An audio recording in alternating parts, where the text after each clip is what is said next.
Yeah, perhaps.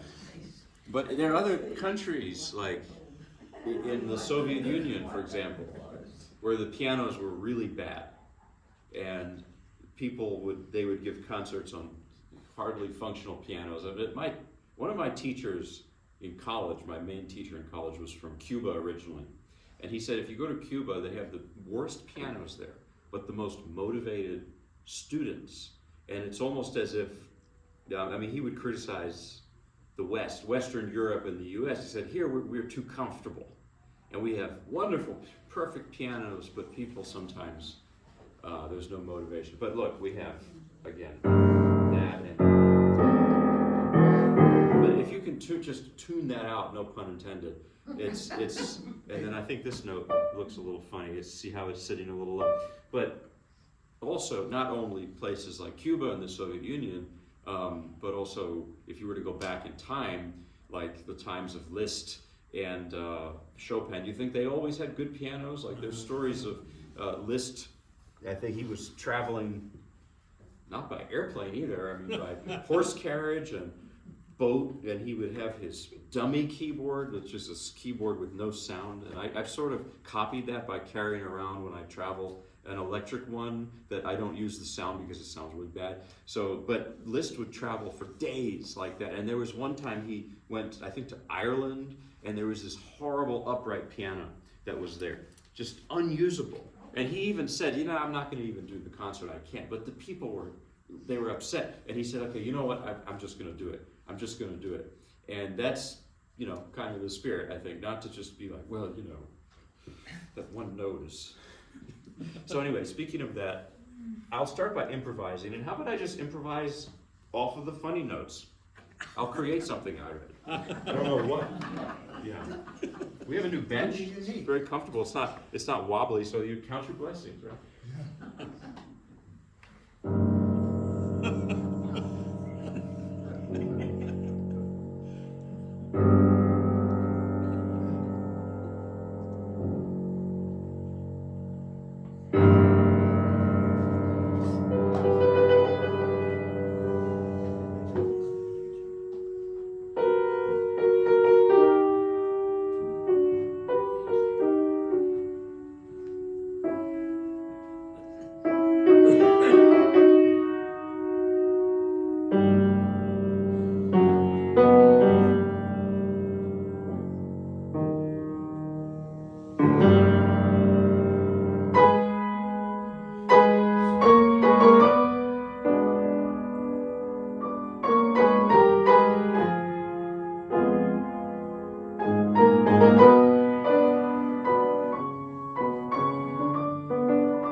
We just have to deal with it. So let's see. This will help me also map out what I can do and not do on this piano. And I noticed also I was playing and some keys would randomly go down, and that was a little scary. But again, it's so what? You just have to make do with what you're gonna do. It's like if you're doing the bobsled, and the bobsled has a few, I've been watching it, right? Some of the parts aren't working quite well. Well, you still go, I think, or maybe you're not supposed to do that. I don't know. But I'll start off with a piece I've played for you a number of times. This is the Gluck melody from Orfeo. Gluck lived in the mid-18th century in Vienna. He was a big influence on Mozart because he preceded Mozart a little bit, but overlapped his lifetime. And Orfeo, there's actually, the myth of Orpheus was the beginning of opera. In the 16th century, there were several intellectuals in Florence, and they decided this was interesting, they decided they would resurrect ancient Greek drama. And they decided that they would, that's how opera came to be. And the first project they did, the names were, I think, Jacopo and Corsi, if I'm not forgetting from my music history class. They created the first opera based on the Orpheus myth. And then the first maybe real opera that had lots of, substantial music. I've never heard the first opera, maybe it's good, I don't know, but Monteverdi did his Orfeo in the early 1600s. Now, this is a little later, but that Orpheus story was the genesis of opera, period. So that's that story. And the reason is because it's a musical story. Orpheus plays the harp. And in a way, this is out of tune harp with, just flat, and there's hammers, right? So Eurydice, his wife, dies and goes to the underworld, and Orpheus can't accept it. And he goes and plays his harp for Hades, who allows her to go with him, with one condition, that he doesn't look back. You've heard that line before. It's a famous line from the Torah, from the Old Testament. I mean, it's just there. So, unfortunately, he looks back and loses Eurydice forever. However, in the opera, which is 1760-something, this was the age of Enlightenment, and they didn't like things like that, so they changed the ending so that she would come back and they would all live happily ever after. And it's nice that way. But what else I would say is that, I love thinking about things like ancient Greek myths as symbolic. I mean, I didn't make this up. There's people like Jung who would say that, you have to sort of interpret these, and I think of this story as something anyone can relate to, because everyone, unfortunately, has lost loved ones. And have you not had dreams of that loved one, and you try to reach out to them, and you feel like they're there, but they're not? I think that's what the story is, and I think that's what the content of the opera, is too. So the melody is an instrumental interlude in the opera, and the original is scored for flute up here and some strings down here, and the version I'm playing tonight is Scambati, an Italian 19th century composer, and he 19th centuryifies it. I just made that up. He makes it in a 19th century way, this piece. So here's the arrangement of Scambati, of the melody from Orfeo. And again, if you hear any things, well, it is what it is. So, oh boy, really? Okay, well.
want to ask if I can do something as an emergency.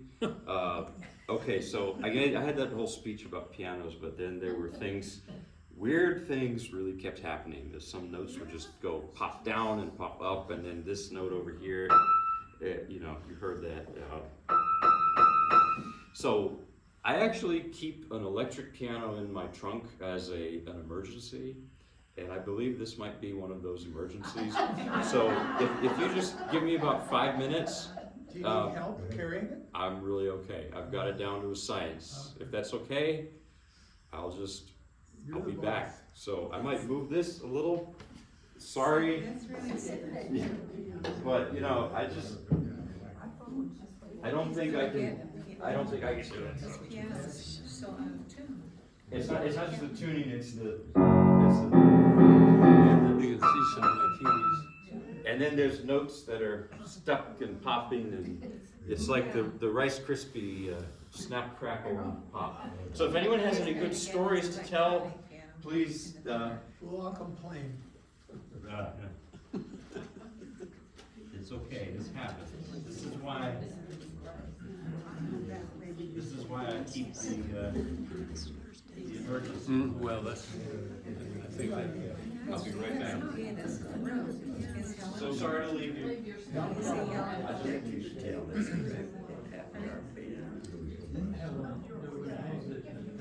See her? So what's this, donation? She's okay. Yeah, let's get a donation or something.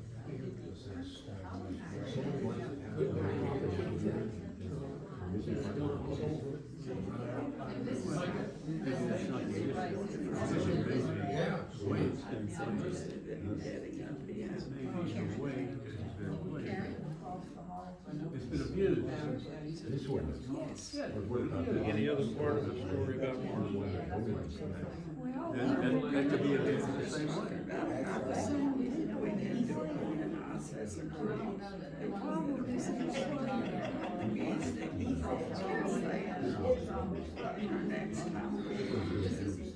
There you go. Carolyn, you can go up and play the piano, fill the gap.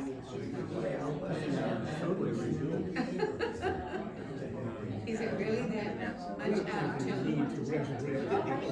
Piano. No, but we do have people that think that it's still coming. No, just said. It's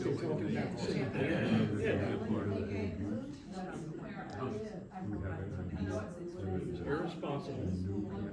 Well, it may not have been, but we don't know what's on his desk. So maybe the guy who knows to tune the piano I know for a fact. hasn't shown up. Especially those 2 weeks. There was a week, George's leverage. Really? Had a whole bunch of people. Huh. Which means what? It means new strings. Right. Well, not a whole piano, but some strings. Yeah, right. I got my wallet. Well, they obviously are not gonna get a new piano in the near future. Maybe not possible to fix it.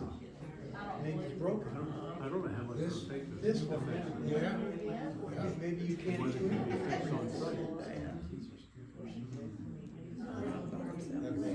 Assessed that? The sun comes back and goes Dr. Lynn, she does not very hard. It sounds awful to me. machine on there's a chronic problem. They're prone to temperature and humidity. And it changes. Get it to play if you record a video. Some days the notes that were bad will make volumes. Tomorrow they may play fine.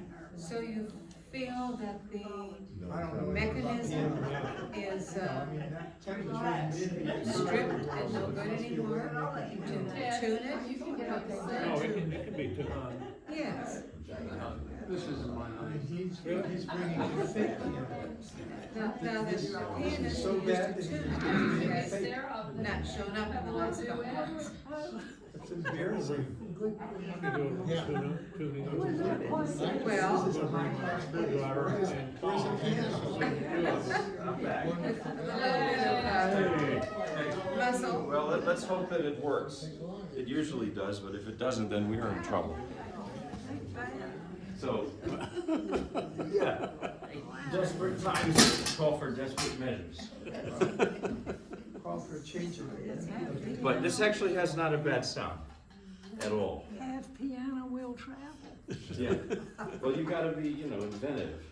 One time I went to Richmond and I showed up and they said, Mr. Buxton, we're looking forward to your presentation. And I said, okay, thank you, I'm ready, but there's one problem. Where's the piano? And they said, what piano? So that's after that I started. Somebody had a 66 key keyboard in their room and we got it out. And,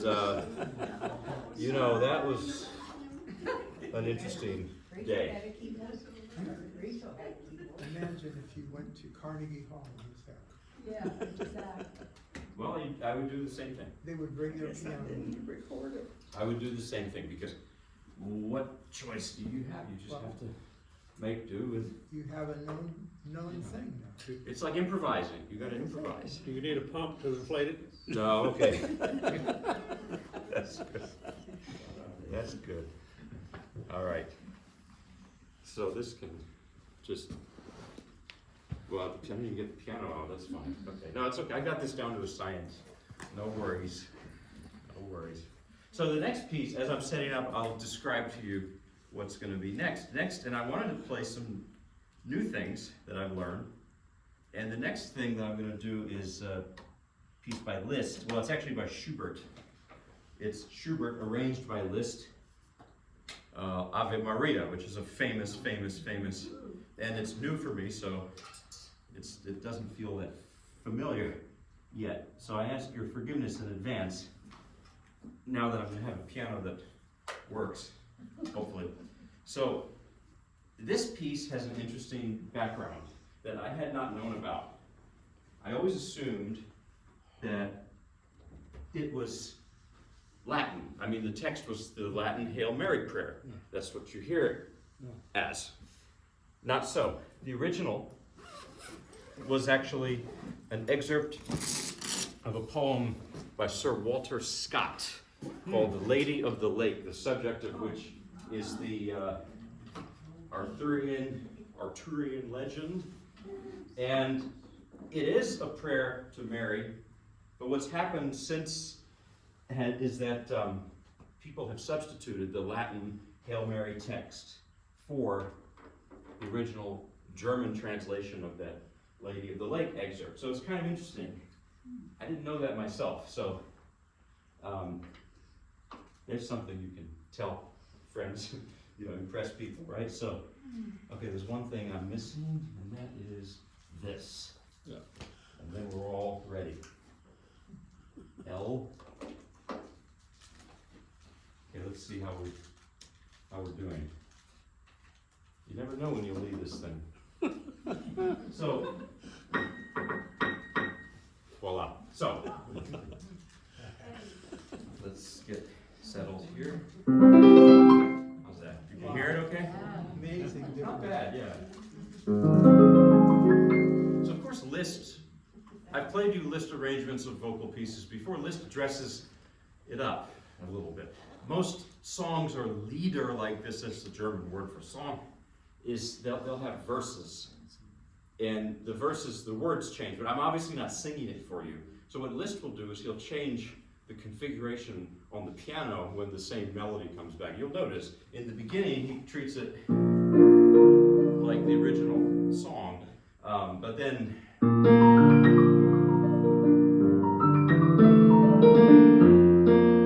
he changes things around.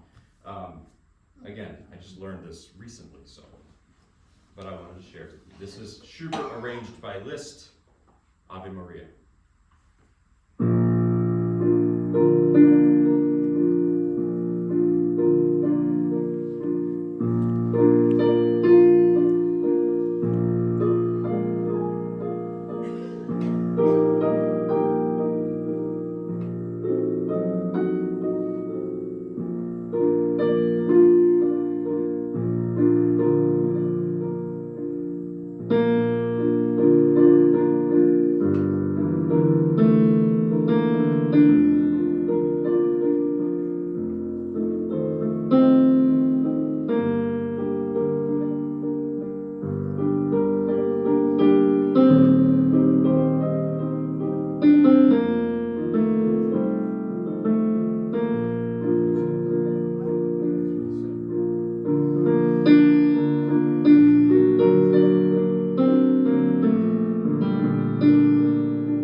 It's powerful when the melody switches left hand. It is, but it's always in between. Yeah, like I said. Like there's another one I did early a few months ago, Mendelssohn arranged Yeah. by Liszt. He does the same thing. This is a technique Liszt got from a composer named Thalberg, who liked to put the melodies in the thumbs and the accompaniment all around it. You know, in the old days, you would have just melody up top, accompaniment down below, like Mozart. It's more separated that way, but with the Liszt and the Thalberg, you know, they expanded the writing. The piano expanded. It used to be in Mozart's day, it was about this much of the keyboard, and now it's even this electric thing. So next I'm going to play several things by Robert Schumann. I think I'm just already sort of mentally changing what I'm going to play. Is it on? Did you want to record it? Yeah, it's fine. Yeah, I'll just keep it going. Why not? It's not looking at you. It's okay. You got most. Oh, that's funny. Oh, I see. Well, it doesn't need to look at me, just hear it. So, so next, I'm going to do several of Schumann's Paganini studies. I think this first one you've heard. The next two, which are the last two of the whole set. I still have my keys with me. I never played here before. They're newish for me. And so together we've gone through all 12 of Schumann's Paganini studies. Schumann arranged 12 out of 24 of Paganini's 24 violin solo caprices. And I hadn't known this, but the first 6 arrangements of Schumann that I played for you probably back in the early fall, maybe even over the summer, last summer, Schumann did not intend them to be performed publicly. I didn't know that. He took the sheet music, the single line violin music from Paganini, and he just added some accompaniment, and it was a pedagogical aim that he was doing. He did not intend it to be performed publicly. I didn't know that. Well, too late. I played it for you already. I think they're wonderful arrangements. But in the second set of 6, and these are the last 3, Schumann takes a lot more liberty with it. He makes it his own, and he puts his own self into it. I feel it's 100% Schumann. That's just how it feels, even physically playing it. For better or worse, Schumann is notoriously awkward to play. So the first one has these rapid changes of character. It's almost like fragments or different plots of a novel that you have part of a plot and then part of another story and another, and then it's a little bit all over the place. And first of all, Schumann loved literature and wanted to be a novelist at one point. And the writing that he liked most of all was E.T.A. Hoffmann and people like that who wrote novellas just like that, where the character would change rapidly, the story would splice, there would be multiple layers going on at once. So that's one thing. Another thing is, and I don't like to make this comparison too much, I'll explain why, but Schumann had bipolar disorder, and they didn't quite have the treatment or the understanding of it that we do now. And this affected his life a lot, obviously. And I think it affects his music, for sure. I think that his music is very unusual, very unorthodox, and very personal. And you do hear these extremes of character. However, I feel it's more the literature that he liked, because Schumann could only, I read that he composed most of his music when he was in a manic state. And he wrote in a white heat, as he said. And when he was in a depressed state, he hardly wrote music at all. He did write some fugues, and the fugue is a form that almost writes itself. It's got a lot of rules to it. So a computer program could write a fugue. Now that's not saying that it doesn't take real genius to write a great fugue. Bach obviously was the master of that. But But that's one thing, and I'll hear people say, well, Schumann, he was crazy, so, and I don't like that, because he was not crazy. Wagner and Stockhausen were crazy. Schumann had this condition. It didn't prevent him from being a good husband to Clara, who was also a musician. He was a good husband, and he was a good father to their many children. I think they had 7. And you don't hear of many classical musicians, composers from the past, who were good fathers and husbands, really don't. So Schumann had bipolar, he was not crazy. That's how I would put it. So the first one, it really changes character a lot. And you're gonna think it's over maybe 3 or 4 times, but it's not. That everyone thinks that the piece is ended, and people start clapping. It's like, well, it's not over yet, because that's how he writes. And that's, I think, how his mind worked. So, the C minor Caprice of Paganini, but arranged by Robert Schumann. Always struggle with the right volume of this. Is that okay? It's not too loud? I don't know. I can't tell from here. Does that work? A little loud. Okay. A little loud? Okay, so let's lower it then. I don't want to make it too loud.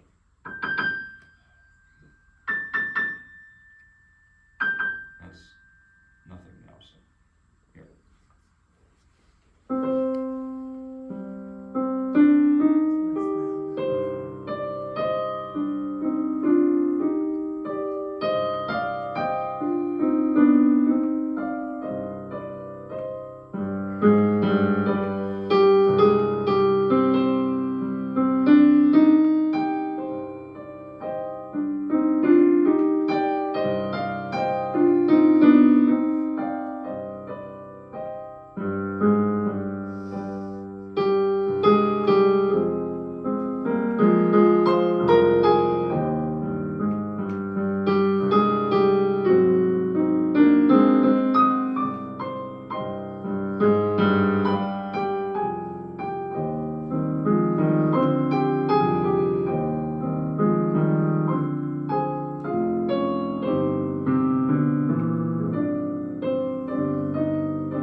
it's not easy listening, and he doesn't develop ideas in a linear way, in a regular way. And that's like, once you get on his wavelength, though, I think it's so wonderful. So next I'm going to play two more. These are Paganini caprices that are arranged by Robert Schumann. Now, the next one goes like this. I'll just play you a bit of it. And it goes like that the whole time, 16th notes.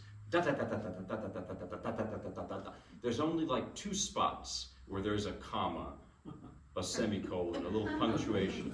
You know, it's like somebody who's had a lot of caffeine and they're talking.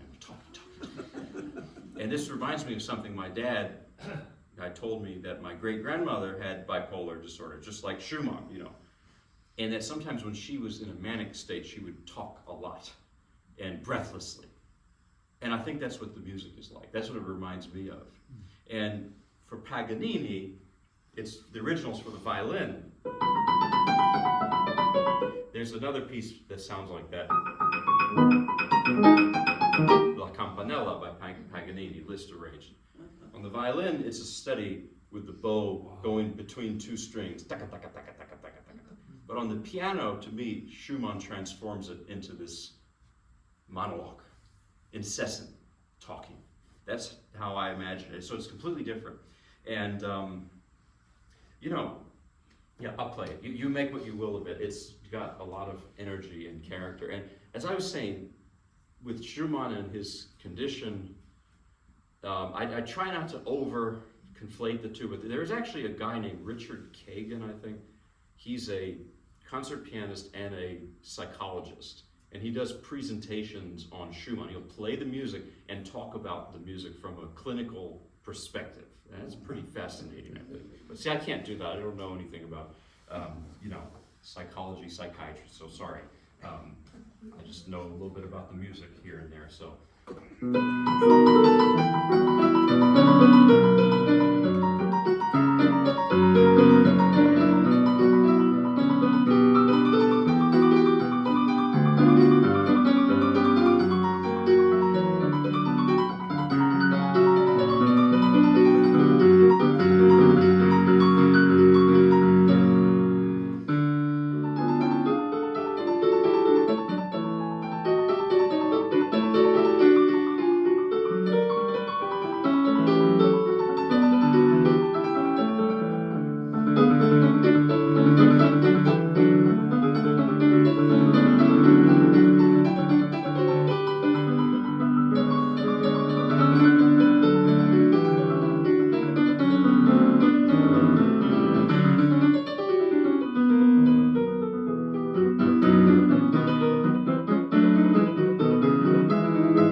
Stuff in there. I don't want to trip over the wires. So Schumann's music to play is a low risk to reward investment, meaning that it's incredibly awkward to play. Not like Liszt's music sounds lush and full and difficult, and it's not that difficult. But Schumann is the opposite. It sounds like, oh, this can't be that difficult, and then it's like it's like awkward to play. So the next one is the last of the Schumann Paganini studies. So we've gone through this all together over many months. I mean, I'll probably play these a little more for you, but this project is on its way out. I hate to say that, but these pieces are not played that much. It's interesting for some reason. And the Liszt arrangements of Paganini, which I played for you before, they're more famous, they're more well known. And the Schumann he wrote these in the 1830s during a manic period. And it was, I think, right around this time, or right after he wrote these, that he wrote a number of his major piano cycles, like Carnival and David's Bundeltanz, the major works of that time. And it's as if, to me, Paganini is like this, I see him as the springboard from which all of that comes from. And the last of these studies is really the depressive and the manic. It begins and ends in such a sad way. It really just...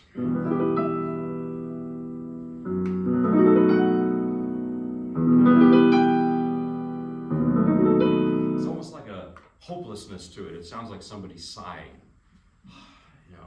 But in the middle, it becomes a little manic again.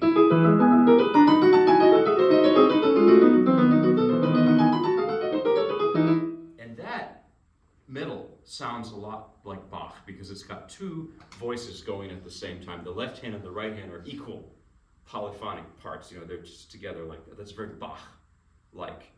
And J.S. Bach, Johann Sebastian Bach, was not popular in his lifetime, and he was not popular after he died for a long time. But it was the Romantics who resurrected him. Mendelssohn conducted the St. Matthew's Passion, and Chopin adored Bach, and so did Schumann. And what Schumann said? He said, Bach should be your daily bread. And he meant it. So there's a lot of Bach in Schumann and in this piece too. There's just the feeling of Bach. So, there's a quote from Mozart. And in Mozart's time, J.S. Bach was not much known. It was actually the Bach children that were more famous, Bach's sons. And Mozart said, we are all children of Bach, but what he meant was CPE and J.C. Bach, the children of Bach, who were great composers too, but very different from Dad. There's kids and parents, always this rebellion between the generations. Actually, Bach's sons did so much to break away from Dad's style, completely, So, but the Romantics gravitated towards Bach, J.S. Bach, the father. So, anyway, this is the last of these Paganini studies by Schumann. And this is young Schumann writing these pieces. This is from that first manic phase when he wrote this huge output of works. So, and I'm saying that because the next piece is late Schumann, and I'll explain. So.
impossible. It's just impossible to play. So the middle is impossible. And so that's young Schumann. And what happened was Schumann, you know, I've told you about Brahms. I don't know if I don't think I'll play Brahms. I was gonna play some big heavy piece, but I feel like on this it might be a little odd. So I'll stick with the short stuff tonight.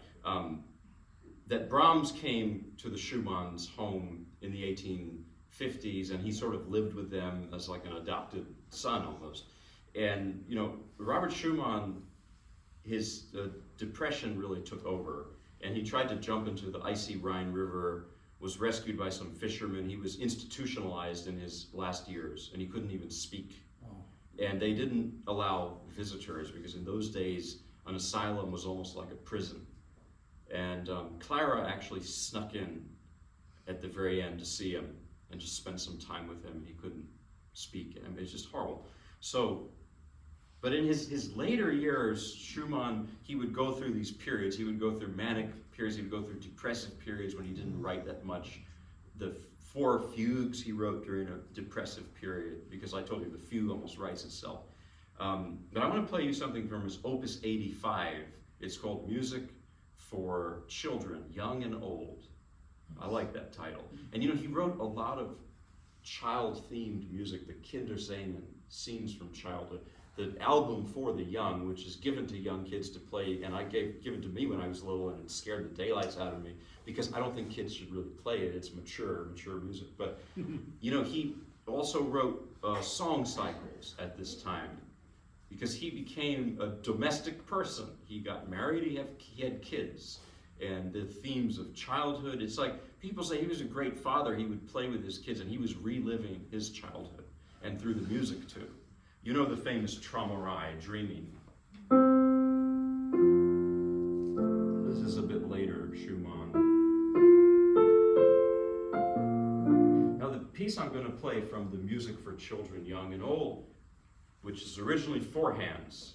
So it's arranged by Saint-Saëns, of all people, French composer Saint-Saëns. This is brand new for me, so I don't know if I can do it. But it's in a similar mood. It's just so, it's heartbreak, it's beautiful, but it's very sad. It's just, Schumann created alter egos, literary alter egos, Florestan and Eusebius, he called them. Florestan was over the top, extroverted, manic. Eusebius was introverted and depressed. Kind of this piece is Eusebius. So this is a short piece, and there are many arrangements. There's like cello, violin, a lot of people play it. It's just really one of those unique Schumann pieces that just, I don't know what the words would be. It's just a certain mood that's only Schumann can convey, I think. So, this is called, I even didn't tell you the title, sorry. It's called Abendlied, Night, Evening Song is what it is, so, which is good for now. And in a sad way, this was kind of the evening of his life when he wrote this, so, you know.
see the time, but so what Schumann does is like, this is a chord, okay?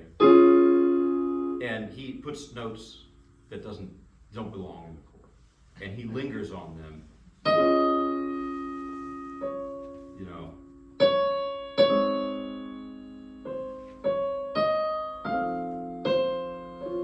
And that gives it the feeling of, I don't know what's the word, it's something like, it's a little bit aching, it's just like, it's called a suspension in music, a note, it stays suspended when you hear how that note suspends. That's a little music theory, and then it resolves.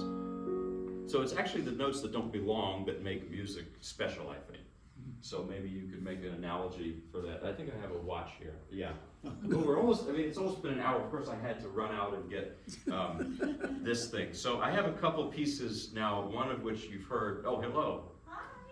How are you? All right, bye-bye. Yeah. So this is, do you know what that is? I don't know. Sorry. I'm going to play two pieces connected to Daniel Aricourt, who many of you know.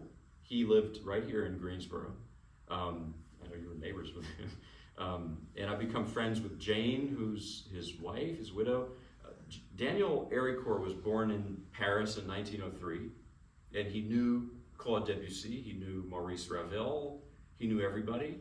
And he himself was a great composer and pianist and everything. And then he ended up moving to this country and settling right here in Greensboro. Taught at UNCG for many years. And Jane has given me stacks of music that her late husband wrote. And first I'm going to play an arrangement that I just learned recently of Debussy, who he knew. This is Beau Soir, Beautiful Evening. Oh, look, another evening piece. It's not, that wasn't even planned, really. Beau Soir is a song for singer in French, and I don't sing in French, so, or in any language. So Daniel Aricourt, arranges it for piano, adapts it for piano here. This is a relatively early piece of Debussy's. The word impressionism works well for Debussy. Actually, he did not like the term Debussy. He didn't like it, but I think it fits describing his music like the paintings of Monet and Renoir and Pissarro and Cezanne. It just has that feeling because Debussy likes these foggy sound. I don't know if it's hard to convey on a keyboard, but I'll do my best. How did Daniel know Debussy? I can tell you a story that Jane told me. That actually, and this is talking about history not really being that distant, because Daniel Aricourt, as a very young man, apparently had a crush on Debussy's daughter, Chouchou. And he would go to Debussy's home, and I don't know how you go through this. It's like you're at this great composer's house and you want to talk to the composer and learn from him, but then you also are interested in the daughter. So, well, he was there. One day he showed up and Debussy's daughter wasn't there, but Debussy was there and they were just chatting, and can you believe it? And he said, my daughter's gone out for a walk, she'll be back. She came back, she said, I'm not feeling so good, I'm going to go to bed early, so sorry. And she went up. And the next morning, they found out that she had died of diphtheria. So that's just one of the, it's horrible. Thank goodness for modern medicine. You look at Schumann and all, it's just, So, could be better maybe than it is, but we're in much better shape, I think, than we were at that time. So, but anyway, this is Aricourt's arrangement of Debussy, Beau Soir. It's a beautiful piece. So, yeah, beautiful evening.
now I'm going to play a piece of Daniel Héricourt,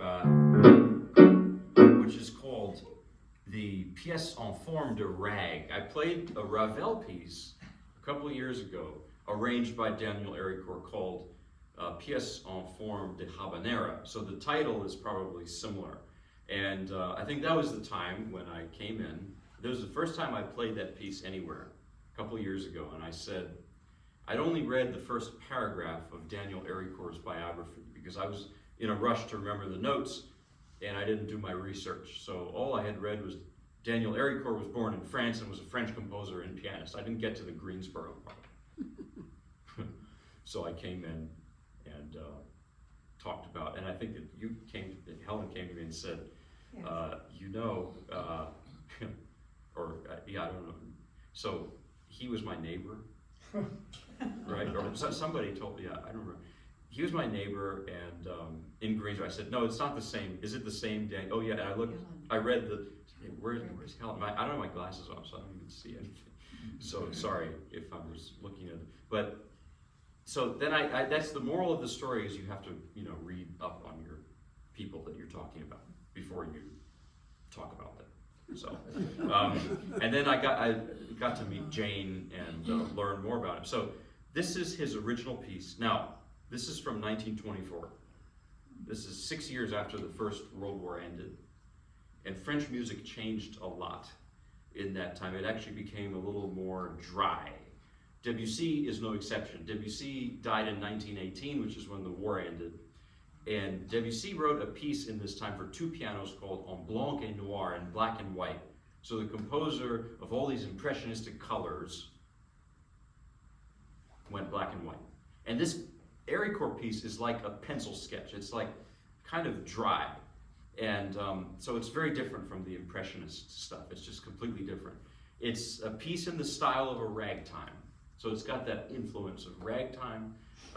Jazz and French music, classical, there's always been an an overlap and a mutual interest. Duke Ellington loved Debussy's music. Ravel loved jazz and blues. They were always stealing, borrowing from each other. When I play this piece, I don't know what it is. It reminds me of a Cubist Charlie Chaplin. That's how I think of it. And by the way, speaking about the influence of the First World War, France lost 1/3 of its male population in that war. So we think of people like Hemingway and Fitzgerald and the Roaring Twenties, Gertrude Stein, and just living it up there. Well, it was a traumatized country and a traumatized city. And actually part of the reason I read why the rent was cheap and food was abundant was actually because there was this population shortage after the war in the 20s. And Jane told me not so long ago, we were talking on the phone, and she said Daniel was in the French army in the First World War. I couldn't believe it. He was very young, and they put him in the marching band. I said, the marching band? He's a pianist. She said, right. Well, you've seen that movie, Take the Money and Run, with Woody Allen, where he plays cello in a marching band. He has to keep picking up the chair. They made him play xylophone. Interesting. But that war must have had an effect on Daniel Héricourt. Now, I don't think the piece sounds like somebody traumatized, but it has this wry sense of humor, and wry humor is often like a reaction to traumatic events, I think. So I'm being a lot of psychoanalysis tonight talking about it, but I'm not versed in that stuff, so let me just play the piece. Daniel Héricourt, piece in the style of a rag.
do a gospel, which I always do, I'm gonna play some pop music. Can you believe it? I love pop music from about 90 years ago. Well, there's some good pop music from about 60 years ago.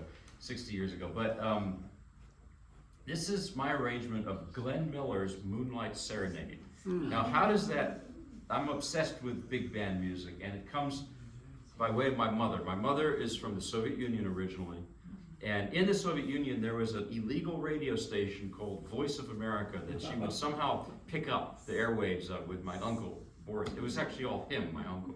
And it was my uncle's idea to come to the States later, so I'm grateful that he. But the theme song to Voice of America was, you know that, right?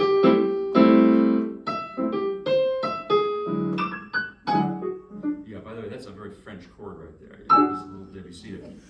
Duke Ellington, Take the A Train. And so that big band music was America for my mother and my uncle, and it was also freedom and the possibility of escaping from that country. Now, they came to the US in the 80s, and they thought that that was the popular music of America, and everyone listened to it. Boy, were they surprised in the 80s. So I grew up on this music and just been obsessed with Glenn Miller and Duke Ellington and Benny Goodman and all that. I just love that music and movies from that time. I was born the wrong year. It's a long story, but I mean, not literally, but it's a thing. I'm a strange person. So I'm gonna play this. I did this arrangement of the big band music. I just sort of wrote it out for piano. So let's see what happens. And you know, interestingly, I found out Glenn Miller studied with a Russian composer, Joseph Schillinger, who also taught Gershwin. So, kind of interesting. And Schillinger has this huge book called the Schillinger System of Composition. I bought them. I could only read about 20 pages because it's like a math manual. It's really, and actually, like, he talks about like the Fibonacci sequence and taking patterns and repeating them. And look at this, right?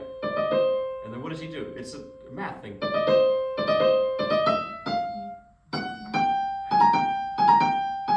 It's like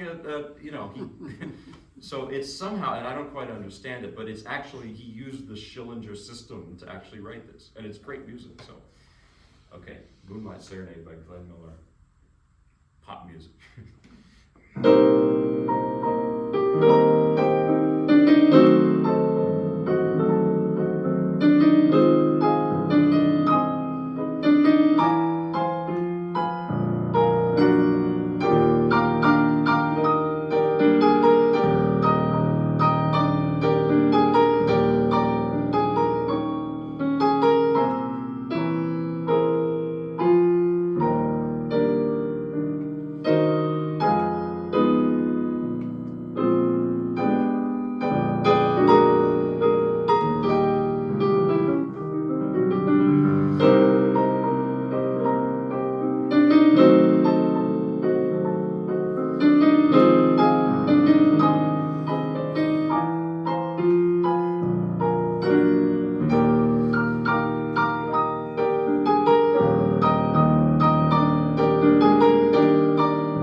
Okay, I should wrap up. I'm being like George H.W. Bush at the debate when he was checking his watch.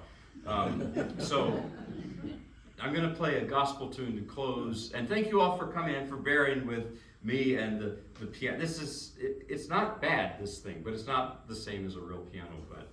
But those funny notes there were very funny. So I'm going to play now Just a Little Talk with Jesus, an old-time gospel song, and I'm going to gospelize it a little bit. So.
All right, well, maybe next time. I think we better, I went a little over. So thought I'd give you that extra time because of this took some time to get that. Well, thank you, and I'll see you all later. Yeah, bring your keyboard. Oh, I will bring it in case. You know, hopefully, but we have this backup, so. Great. Yeah. Thank you.